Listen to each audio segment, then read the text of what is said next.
Jadi hunter dulu guys, mau hunting buat ini momen lebaran sedap malam.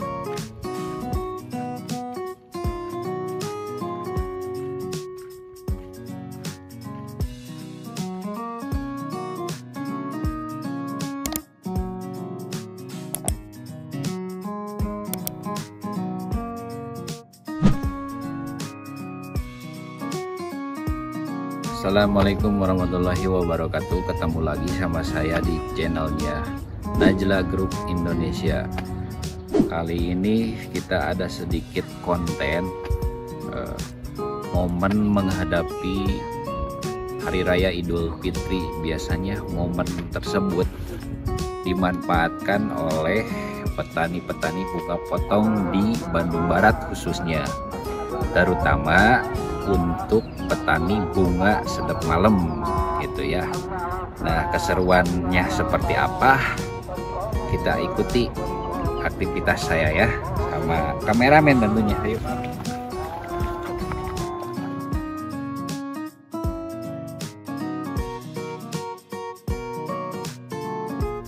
Nah, oke guys, hari ini kita ada di lokasi kebunnya punya ibu, nggak tahu sih ibunya ibu siapa namanya, nggak tahu, nanti kita tanya gitu ya. Cuman yang pasti jenis-jenis bunga yang biasa dijual untuk momen-momen lebaran ya, selain sedap malam juga ada jenis-jenis yang lainnya ya. Seperti ini di bawah ini nih ya, mulai dari mawar, pikok, gladiol dan sejenisnya lah, banyak pokoknya momen-momen lebaran untuk jenis bunga yang biasa dijual di momen tersebut gitu ya. Jangan lupa sekali lagi untuk like, share, subscribe, and komen ya di kolom komentarnya Najla Group Indonesia. Poin yang kedua itu ukuran atau postur sedap malam Lembang pada umumnya seperti apa ya. Urleb atau kurang lebih ukurannya seperti ini guys. Jadi untuk ukuran sedap malam Lembang tidak ada yang panjang-panjang gitu ya, karena ini adalah memang bunga tahunan atau momen lebaran aja sih sebetulnya. Jadi ininya juga cara tanamnya juga singkat, setahun sekali guys. Terus kelebihannya, nah kelebihan sedap malam Lembang meskipun dia ukurannya lebih pendek, tapi ada yang lebih khas dari sedap malam di Lembang itu adalah wanginya. Biasanya lebih wangi dibanding dengan sedap malam di daerah lain pada umumnya ya. Beda dengan jenis sedap malam dari Jawa atau misalkan dari mana ya, yang disebut sedap malam Ambarawa. Nah, contohnya Ambarawa seperti apa? Ini nih contohnya di bawah ini kan. Wanginya dia nggak terlalu wangi sebetulnya. Maaf, bukan maksud menjatuhkan produk dari daerah tertentu, tapi ya itulah kelebihan sedap malam di Lembang dengan jenis sedap malam lainnya, sudah bisa dirasakan oleh konsumen itu sendiri. Oke guys, sekarang kita lanjut ke poin yang ketiga. Orang pada umumnya banyak ingin tahu alasan serta fungsi bunga itu untuk apa sih biasanya. Nah, bunga sedap malam itu sebetulnya fungsinya adalah untuk mengharumkan ruangan di rumah dan sekitarnya mungkin ya. Terus yang keduanya, mungkin setelah posisi rumah dihiasi dengan bunga-bunga yang cantik, mungkin ya. Poin keduanya juga bisa untuk dibawa ke makam orang tua, kerabat dan sebagainya ya gitu ya. tidak luput dari itu. Meskipun harganya mahal, wajar atau guys kalau misalkan Anda beli rangkaian bunga ya di mahalnya misal 100.000 atau 200.000, toh untuk disimpan di makam orang tua kita sendiri kan gitu ya.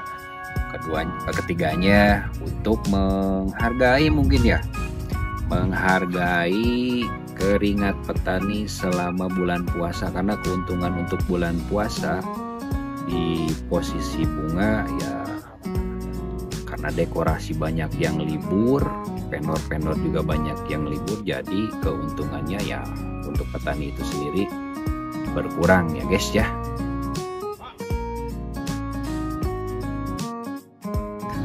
Oke guys, karena tadi si ibunya menolak untuk diajakin buat bikin konten, katanya malu guys. Ya udah, nggak jadi masalah. Nah, ada poin yang keempat ya. Poin yang keempat itu adalah nilai fantastis yang didapat seorang petani ketika menjual barang dagangannya laku dari kebun, dan rata-rata biasanya itu adalah dilakukan oleh peminat-peminat atau pemborong-pemborong yang memang aplikasinya untuk mereka dagangkan di kota-kota biasanya ya gitu guys ya. Ya. Berapa sih nilai fantastis yang bisa didapatkan dari menanam sedap malam itu sendiri? Bayanginlah kalau misalkan Anda menanam ini sekitar 10.000 pohon ya, dikalikan harga misalkan diborong dari kebun 5.000 per batang, tinggal dikalkulasiin aja berapa puluh juta, itu nilai fantastisnya. Oke, thank you.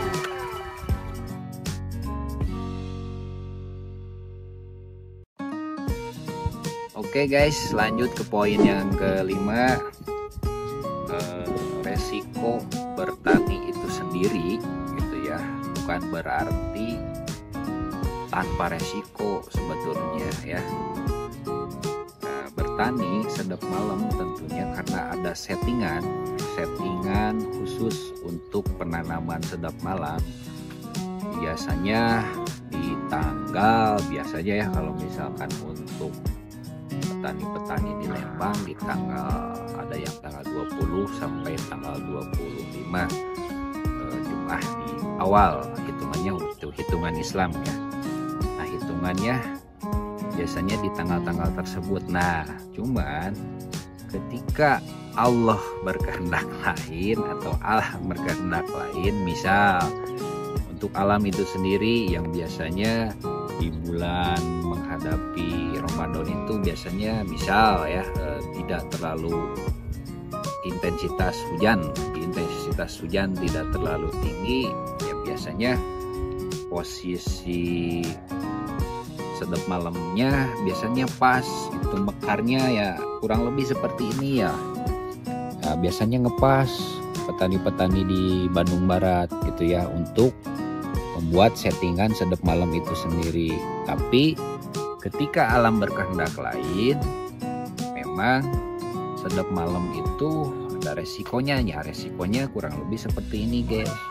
Nah, untuk bunga yang memang udah mekar semua kondisinya gitu ya, ya 50-50 itu ya, antara bisa kita jual atau tidak bisa kita jual. Nah, itu mungkin yang menjadi high risk atau resiko tinggi bagi petani itu sendiri gitu ya.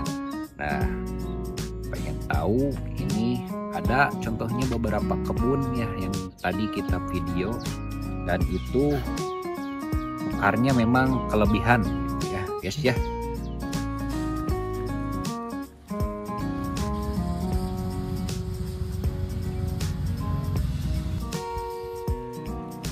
Nah, kenapa untuk sedap malam dari tahun ke tahun mengalami peningkatan harga? Karena di samping biaya produksi gitu ya, dan biaya tenaga kerja yang mahal, gitu. Itu intinya adalah ketika settingannya tidak tepat, nah dan itu menjadi resiko tertinggi bagi petani itu sendiri. Mudah-mudahan ya itu menjadi edukasi penting bagi Anda semuanya.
Oke guys, itu aja. Semoga informasi dan edukasi mengenai jenis-jenis bunga yang biasa dijual di momen-momen lebaran, terutama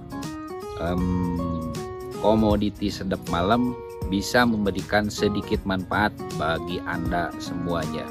Terima kasih. Itu aja. Assalamualaikum warahmatullahi wabarakatuh. Oh ya guys, satu lagi ada yang lupa ya. Di momen-momen tertentu seperti momen Ramadan gitu ya, itu kan ada yang namanya momen-momen tahunan. Saya tuh suka berpikir, coba ya kalau misalkan ada pohon ini, pohon selain sedap malam, mau tahu nggak? Pohon yang sangat menguntungkan bagi siapapun, pohon sedap uang guys. Itu adalah pohon yang menguntungkan bagi semua orang. Mudah-mudahan ya kita semuanya dapat pohon uang ya. Oke, itu aja. Thank you.